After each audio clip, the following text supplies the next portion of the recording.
Barchaga assalomu alaykum do'stlar, yaxshimisizlar? Tema paneldan bitgan uyimiz. Xudo xolasa ko'rasizlar. Aynan chetlari tegalardan hamma yeri ponni laqlanib bitibdi bu yer. Yer Drujbada o'zlarimiz uy yonida. Ko'rishingiz mumkin. Chiroyli bo'lib, ponni foydali taraf bitibdi.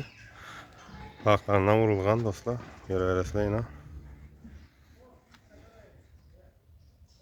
Reslari çotki dostlar.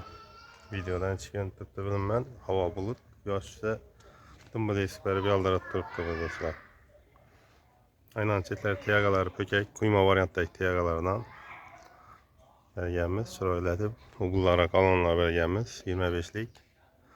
Şipirtelerine karniz belgemiz. Yani yine basanda.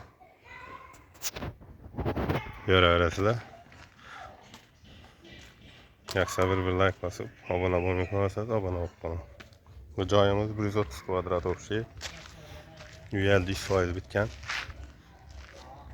Arka taraflarını zaten ilkiyatı bittiler indi. Şu lesa kurgan batta bitip batır. Göre arasında. Yanlardan ponni bitken. Gecede denli olup tuttu joy.